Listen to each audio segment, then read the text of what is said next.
Thank you so much for coming. I'm Egyptian.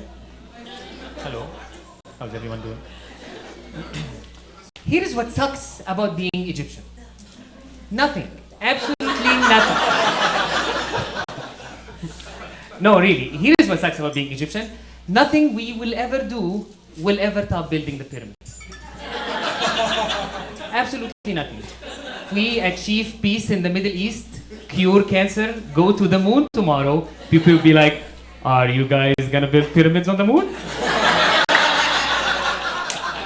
You gonna put a camel in a spacesuit and moonwalk like an Egyptian? No.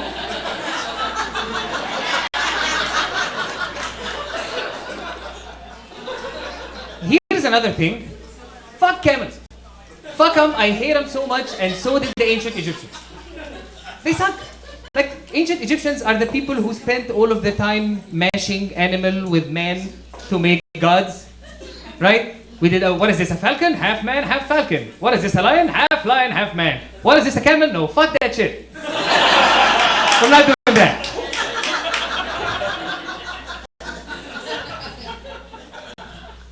And I always hated this cartoonish image of camels and pyramids that we have about Egypt. We have like a very interesting modern culture. We have interesting people. We have a city, I swear. If you just pan the camera a little bit, you'll get to see the KFC right across the pyramids. And then there's always this guy. Wow, you guys have KFC in Egypt? Does it stand for Kentucky Fried Camels? I will blow you up, I swear to God. I'm not kidding.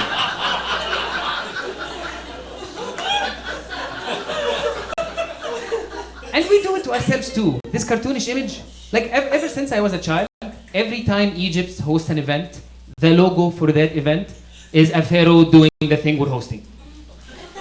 What is this? The Arab Economic Conference? A pharaoh holding a briefcase. What is this? The Middle Eastern Film Festival? A pharaoh holding a camera. What is this? The African soccer tournament? A pharaoh kicking a soccer ball. No, enough with the fucking pharaohs. I'll take a camel at this point. Can we go back to camels? And finally, in 2011, we had a revolution. I don't know if you guys were familiar. But like we had reporters from all over the world. And finally, there was like a new image of Egypt that without camels and pyramids. And we were all happy. Like I was sitting in Tahrir Square having like a Dear Diary moment. Today, we're being represented as if we're from this century. It's amazing. Then 8 days into the revolution, anti-protesters stormed Tahrir Square riding none other than fucking camels. Where did they get these camels from? We're downtown. We're not even close to the desert. We're like, oh yeah, they got them from the touristic area near the pyramids. God damn it, pyramids again? And all over the world, news agencies were like, breaking news, Egypt, camels, pyramids. It's a curse. It's the curse. This is the curse of the pharaohs. Like, the curse of the pharaohs was not like, oh, if Indiana Jones disturbs our mummies, a boulder gets to chase him. That wasn't the curse. It's camels and pyramids until we fucking die.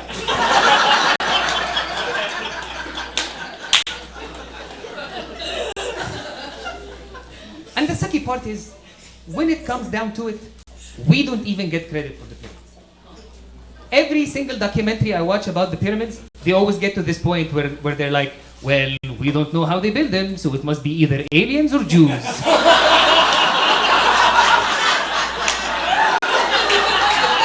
What were we doing? What were Egyptians doing? Something camel related, we don't know.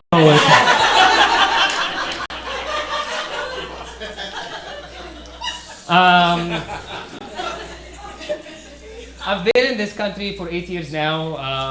I haven't experienced a lot of racism here. Talk about false advertising.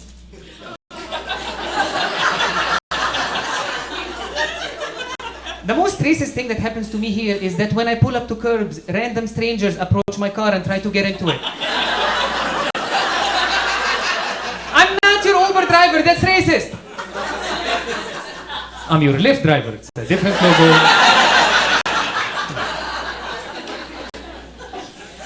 And I really wish I can play the racism game with you guys, but I don't even know which race I am.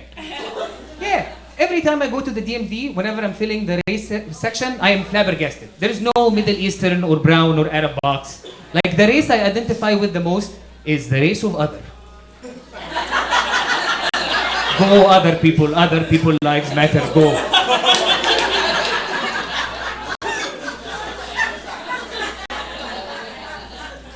And we don't have racism in Egypt. We have religionism, which is exactly like racism but burns more calories. It does, because you have to put in the effort. Like discrimination by skin color is easy. Like, oh, what are you? You Arab? I don't like Arabs. Fuck you, Arab guy. No hummus for you. It's easy. You can see it. You can do it.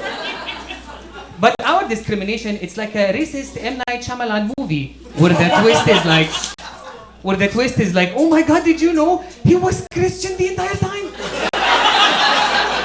We were nice to him for no reason whatsoever.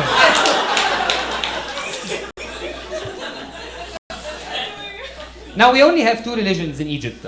For historical and biblical reasons, we don't have any Jews in Egypt. You can see. Please refer to Exodus for more information on this subject. Spoiler alert, spoiler alert. No, we only have Muslims and Christians. Our Christians are called Coptics. And our Coptic Christians are like 10% of the population. They're like our black people. And we show them the same courtesy you guys show black people here. So it's the same thing.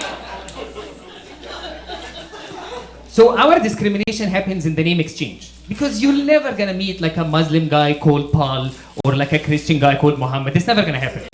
So every time I meet somebody in Egypt, they're like, so what's your name? And I say my first name, which is neither Muslim nor Christian. So they're like, so what's your father's name?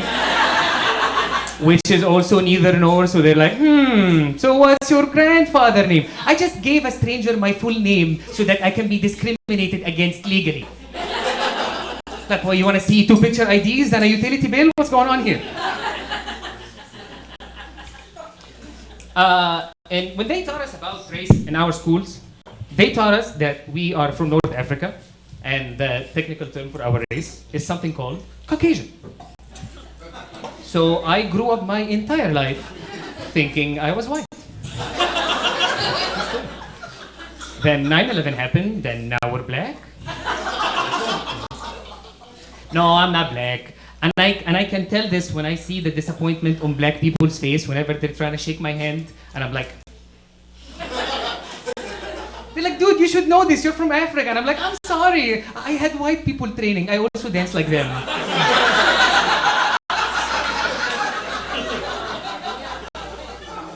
Also, I'm not black because I can't say the N-word. And I know this because I learned from my mistake. Here's what happened. I learned English by watching sitcoms and stand-up and Keenan and Kel. And when I moved here, I wanted to make a point from one of my favorite Chris Rock bits. I was trying to say that whatever people hate about Middle Easterners hate about Middle Easterners. And I was new to the country and young and naive, and I did the voice, and yeah. Let's just say I fell down the racist tree and hit every N-word on my way down. People freaked out. They're like, you can't do that here, so pack up your bombs, get on your camel, and go back to Guantanamo Bay. Whatever.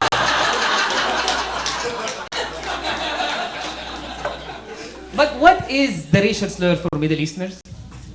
It's sand, and then I would have to phone a black friend to finish the rest of the slur for me. It's sand N-word. I'm not even allowed to say my own racial slur. Can we pull PC culture back a little bit close on my finger? Can we? This happened to me more than twice now, where after I get off stage, people come to me and they're like, wow, you really sound like that. That was not a character that you were playing? Which sucks, what did you expect? Oh, I've been fighting the Saxon this entire time, y'all. Yeah, you got me red-handed. I'm just a man from Alabama with a lot of Egypt jokes.